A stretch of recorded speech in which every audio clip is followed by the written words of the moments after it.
Salams everyone, welcome to Jab's Foodie Vogue. யூனிவர்சலாக எல்லாருக்குமே ஃபேவரட்டான ஒரு டிஷ்னா அது பிரியாணி தான். அதுவும் எஸ்பெஷலாக முஸ்லீம் வெட்டிங்ஸில் செய்கிற பிரியாணிக்கு ஒரு செப்ரேட்டான ஃபேன் பேஸே இருக்குது.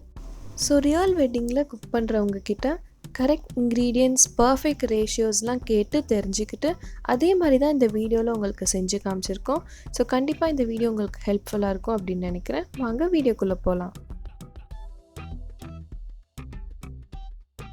ஸோ அரிசி உடையாமல் நீளமாக இருக்கணும்னா இந்த மாதிரி அகலமாக இருக்க திக் பாட்டம் வெசல் எடுத்துக்கோங்க. இப்போ 1 kg பிரியாணி செய்ய போகிறோம். அதுக்கு 3/4 கப் ஆயில் எடுத்துக்கிறேன். இது கூட ஒரு 1/4 கப் கீ ஆட் பண்ணிக்கலாம். இப்போது 7 ஏலக்காய், 7 கிராம்பு, 4 பட்டை, 3 பிரியாணி இலை ஆட் பண்ணிக்கலாம். இப்போ 1 kg ரைஸ்க்கு 400 grams ஆனியன் தின்னாக ஸ்லைஸ் பண்ணி எடுத்துருக்கோம். இதே மாதிரி வெட்டிங்கில் குக் பண்ணுறவங்களும் ரைஸோட அளவில் பாதிக்கும் கம்மியாக தான் ஆனியன் டொமேட்டோஸ் ஆட் பண்ணிப்பாங்க. உங்களுக்கு வேணும்னா நீங்கள் கொஞ்சம் எக்ஸ்ட்ரா ஆட் பண்ணிக்கலாம். ஆனால் 1 kgக்கு 400 grams தான் கரெக்டான அளவு. இப்போ ஆனியன் குக் ஆகிட்டு இருக்க டைமில் ரைஸை ஊற வச்சிடலாம்.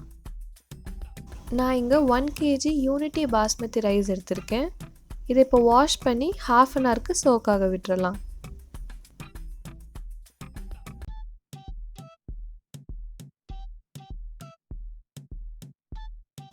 ஆனியன் ஃப்ரை ஆகிறது தான் பிரியாணியில் ரொம்ப இம்பார்ட்டண்ட்டான ஸ்டெப். ஸோ ஆனியன் நல்ல கோல்டன் ப்ரௌன் ஆகிற வரைக்கும் ஃப்ரை பண்ணிக்கணும். இதுதான் நம்ம பிரியாணிக்கு பர்ஃபெக்டான கலர் கொடுக்கும்.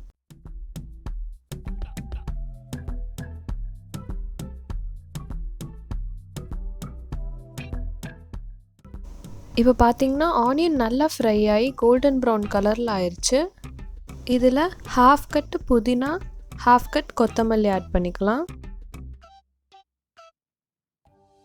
இது கூட 8 க்ரீன் சில்லிஸும் ஆட் பண்ணிடலாம்.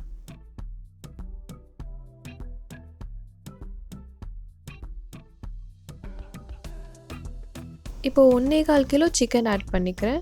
வெட்டிங்ஸில் ரைஸ் விட சிக்கன் கொஞ்சம் அதிகமாக தான் ஆட் பண்ணுவாங்க. நீங்கள் 1 kg ரைஸ்க்கு 1 kg சிக்கன் கூட ஆட் பண்ணிக்கலாம்.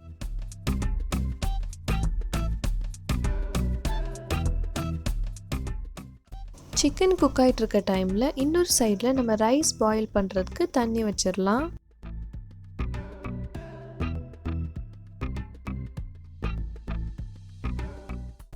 இதில் 6 tablespoon ginger garlic paste add பண்ணிக்கலாம்.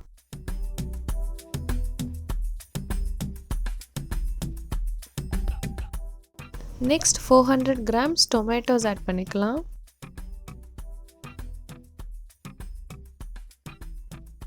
இப்போ தேவையான அளவு சால்ட் சேர்த்துடலாம்.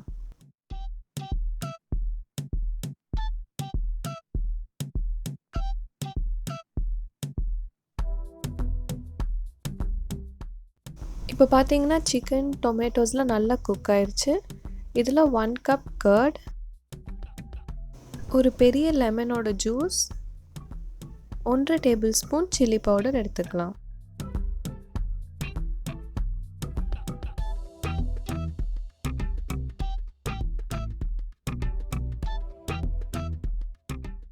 பிரியாணிக்கு கரம் மசாலா, பிரியாணி மசாலான்னு எந்த எக்ஸ்ட்ரா மசாலாவும் ஆட் பண்ண வேண்டிய அவசியம் இல்லை. இதுதான் ஒரிஜினல் ரெசிபி. இது மாதிரி பண்ணால் தான் உங்களுக்கு ஒரிஜினல் டேஸ்ட் அண்ட் ஃப்ளேவர் கிடைக்கும். இப்போ 1 kg ரைஸ்க்கு கரெக்டாக 550 ml வாட்டர் ஆட் பண்ணி க்ளோஸ் பண்ணி வச்சிடலாம்.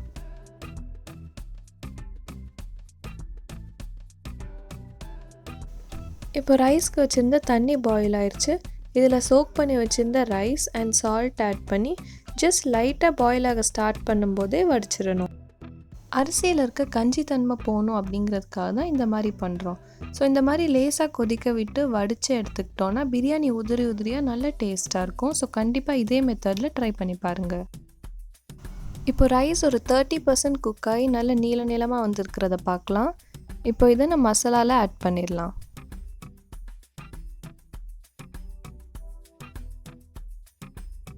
மிக்ஸ் பண்ணுறதுக்கு இந்த ஸ்பூனோட பேக் சைடு வச்சு மிக்ஸ் பண்ணிங்கன்னா அரிசி உடையாமல் இருக்கும்.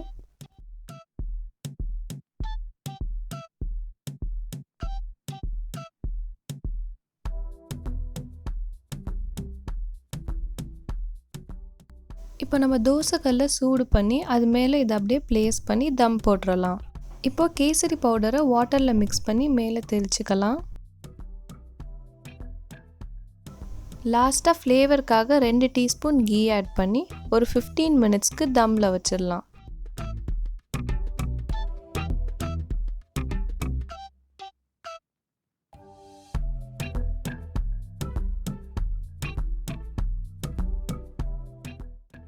ஸோ பர்ஃபெக்டான பிரியாணி ஈஸியாக வீட்டில் எப்படி செய்கிறது அப்படிங்கிறத பார்த்தோம். நீங்களும் இதே மெத்தடில் ட்ரை பண்ணிவிட்டு உங்கள் ஃபீட்பேக்கை கமெண்ட்ஸில் ஷேர் பண்ணுங்கள். இந்த மாதிரி எந்த ஃபுட்டி வீடியோஸும் மிஸ் பண்ணாமல் இருக்க ஜாப்ஸ் ஃபுடி வோக்கில் அப்டேட்டடாக இருங்க.